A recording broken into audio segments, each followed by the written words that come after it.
Di dalam surat Az-Zumar 17-18 ini dinyatakan bahwa bismillahirrahmanirrahim waladzina ja'tanabu taghuta ayya'buduha wa anabu ilallahi lahumul busyra fabashshir ibadilladzina yastami'una al-qaul fayattabi'una ahsana ulaika alladzina hadahumullah wa ulaika hum ulul albab. Pertanyaan saya gini Ustaz, ini yastami'una ya, kemudian fayatabiuna ini fayatabiunal qaul ini tabiuna ahsana. Ya, hasanah. Ini pemahamannya seperti apa sih? Baik.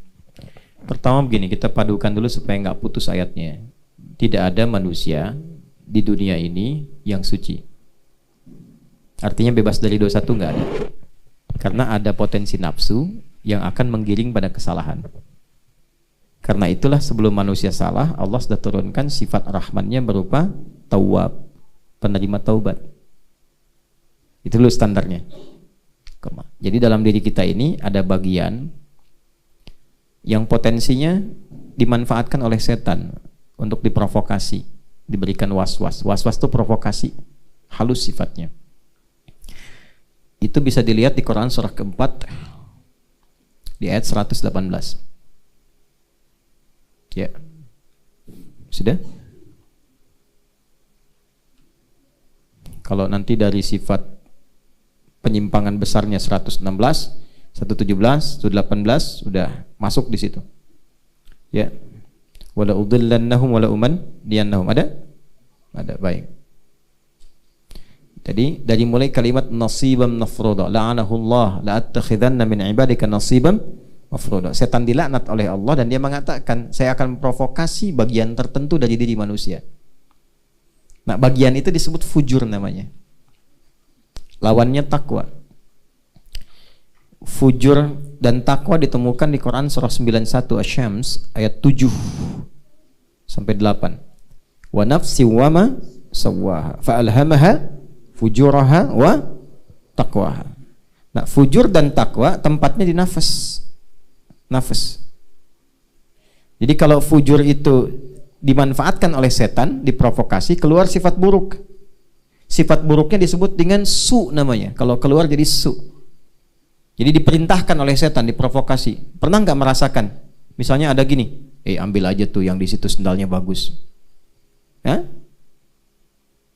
Pernah nggak ada getaran? Udah bohong aja gitu. Pernah begitu? Nah, itu sedang diperintah setan. Di hati kan? Suaranya kan nggak kedengaran di telinga kan? Cuma di hati ada bisikan ya. Nah, itu ammarah namanya. Nafasnya sedang dikuasai oleh setan, diperintahkan ammarah supaya mengeluarkan su. Itu ada di Quran surah ke-12 ayat 53. Wa ma ubarri'u nafsi innan nafsa la'ammaratum bisu. Nafas ketemu su disebut nafsu. Nah, nafsu itu dari situ. Nafas ketemu su, namanya apa? Nafsu. Nah, nafsu ini dikuasai oleh setan. Wala udillannahum, kembali ke An-Nisa, aku akan sesatkan manusia, kata setan, dari nafsu itu. Wala umanniyannahum, dibikin menghayal, banyak menghayal. Lagi kerja menghayal, lagi ngecor ngayal. Ngayalin, ngecor. Wah, gimana kalau ada emas di belakang sini? Wah, udah tahu ngecor ada emas. Ya, udah ngebor macam-macam deh. Itu dimanfaatkan tuh supaya nggak fokus. Sama, sholat juga bisa menghayal. Jangan dikira sholat nggak menghayal. Tadi berapa tadi yang menghayal tuh waktu dibacain? Kemana-mana pikirannya itu.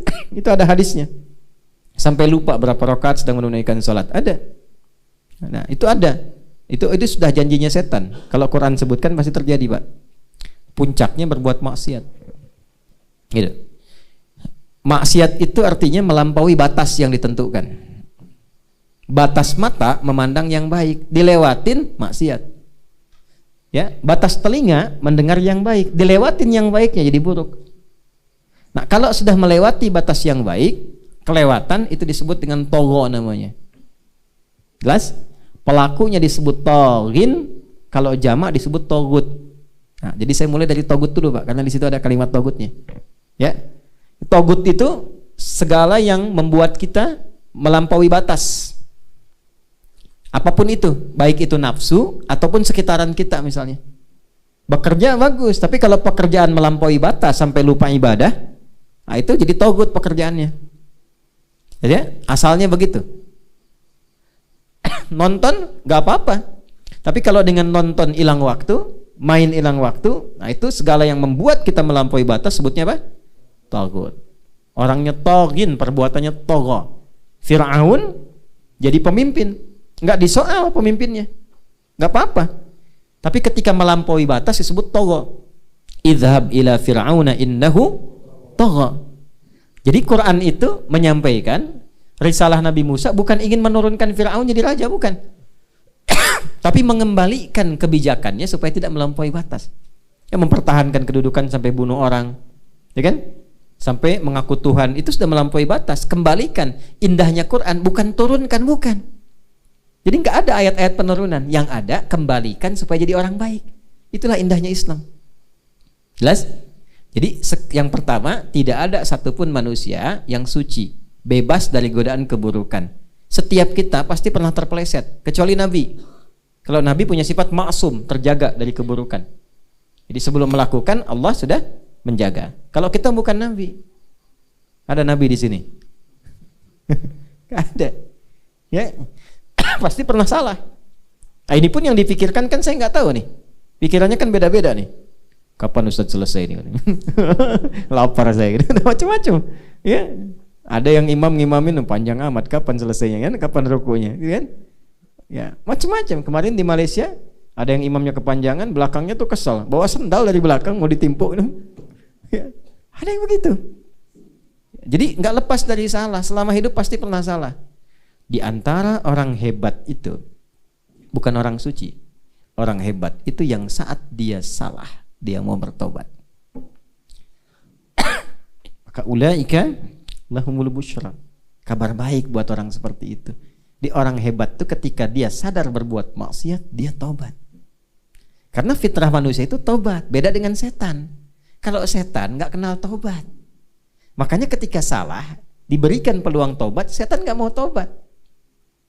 Kan oleh Allah kan diklarifikasi, ma mana'aka alla tasjuda idz amartu. Kenapa kamu nggak mau sujud ketika aku perintahkan? Itu kalimat pemberian tobat sebetulnya. Supaya setannya langsung berkata, ya Allah, saya salah, minta ampun. Kan? Tapi karena nggak kenal tobat, sombong, aba wastakbar. Karena sombong menutup pintu tobat. Makanya memilih sombong. Ana khairum minhu, emang saya istimewa kok ya Allah. Saya lebih keren dibandingkan Adam. Orang hebat kan nggak mungkin sujud pada yang rendahan. Bahasa iblis itu. Makanya disebut iblis. Manusia tidak.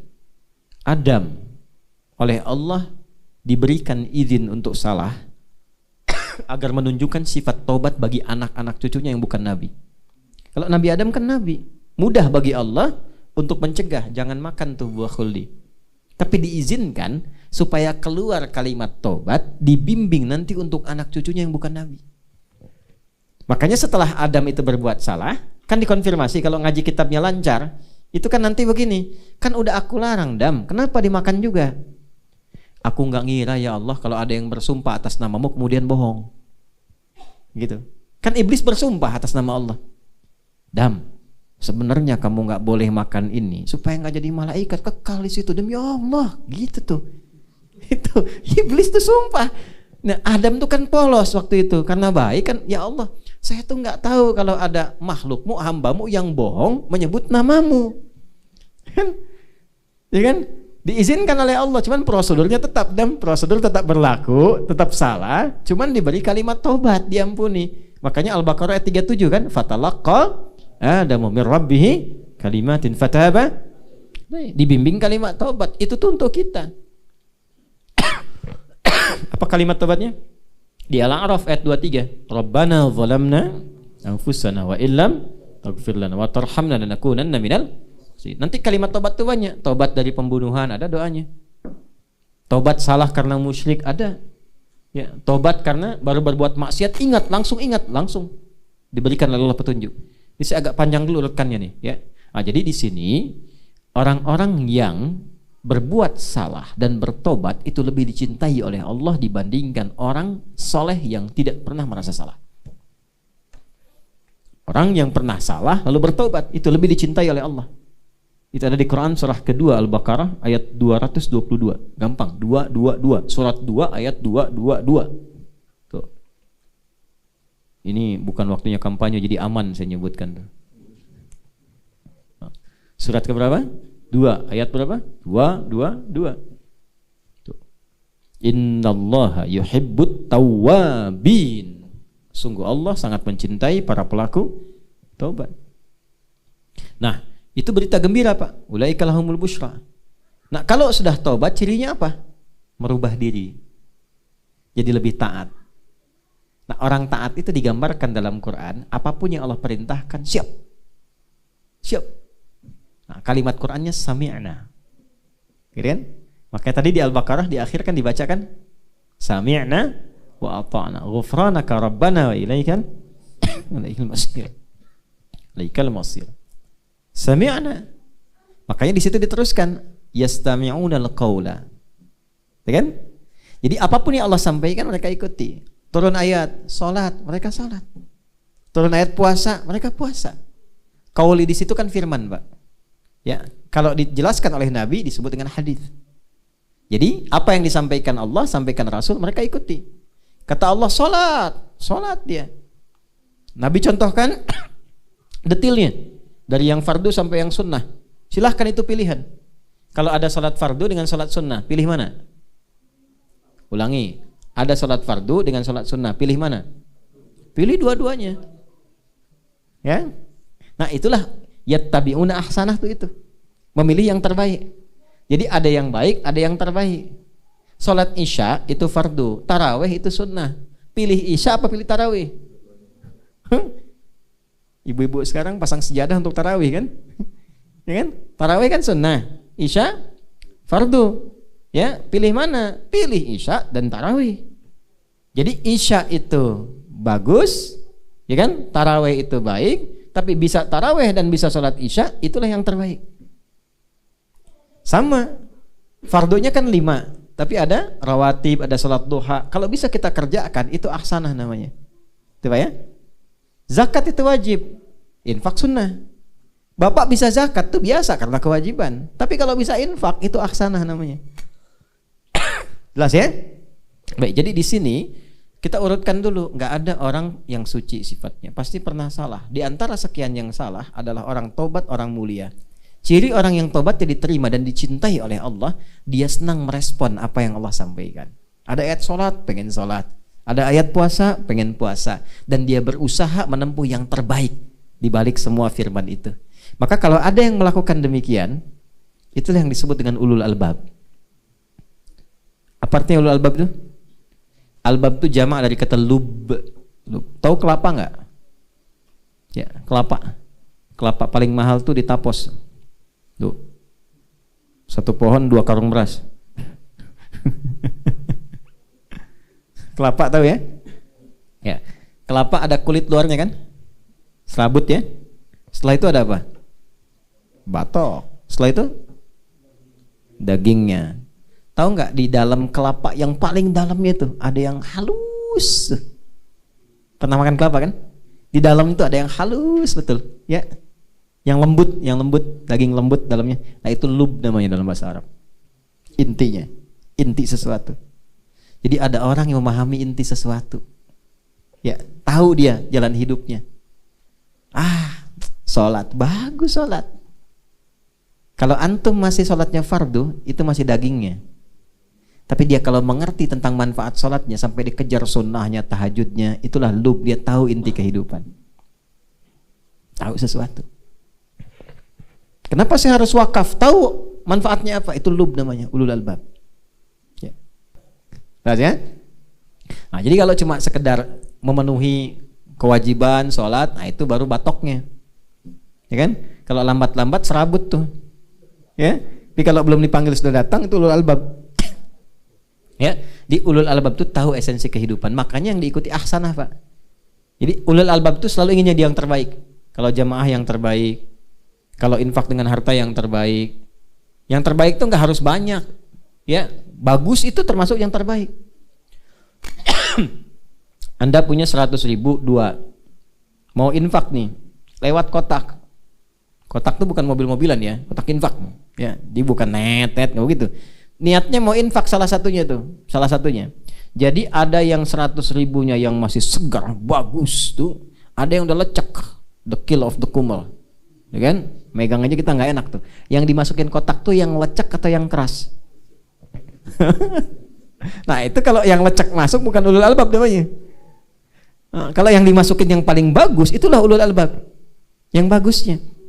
Ya? Dari mana taunya? Al-Baqarah 215. Yas'alunaka madza yunfiqun qul ma anfaqtum min khair. Dijawab lagi nanti di ayat 267. Wala tayammamul khabitha minhu tunfiqun. Ya? Walastum bi akhidhihi illa an tughmidu fi. Kalau mau infak, mau ngasih orang, jangan yang jelek kualitas, yang Anda lihat aja nggak enak. Ya? Oh, ini makanan kayaknya udah kurang enak, kasih aja tukang depan tuh. Kasih tukang enak aja. Kalau mau ngasih yang paling enak sama, jangan dibedain, kata Quran gitu. Itulah indahnya Islam. Yes, Pak ya?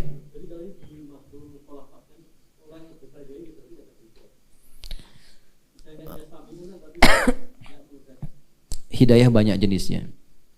Hidayah banyak jenisnya. Ada hidayah untuk meningkatkan amal soleh. Salah satunya itu. Ada hidayah untuk taubat. Ada hidayah untuk masuk Islam.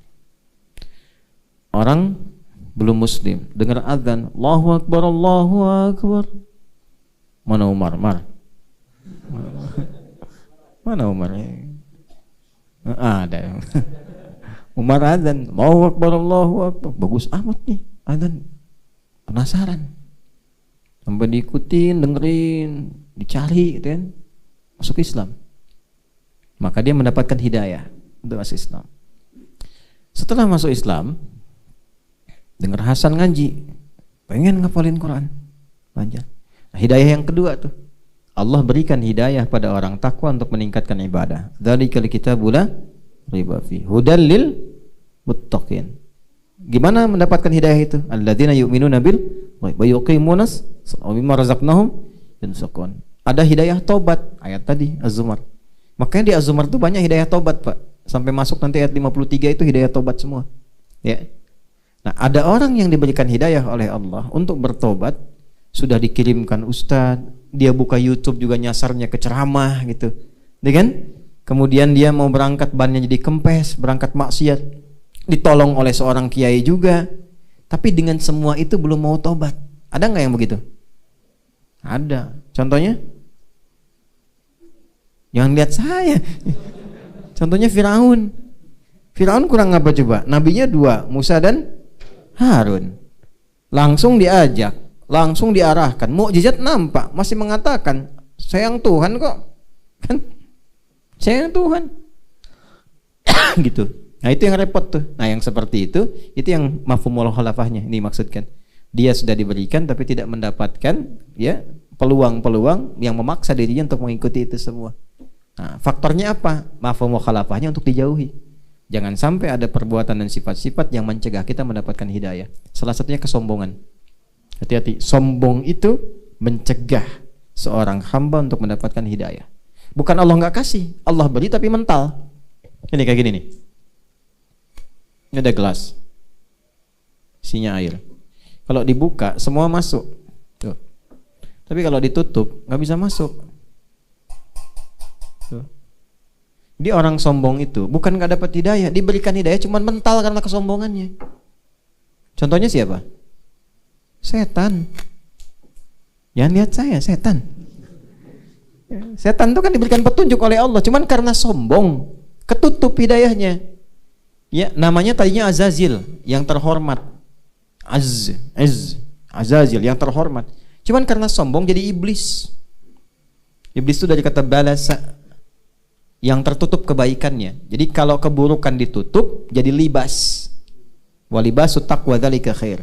Tapi kalau kebaikannya ditutup jadi iblis. Nah, ya?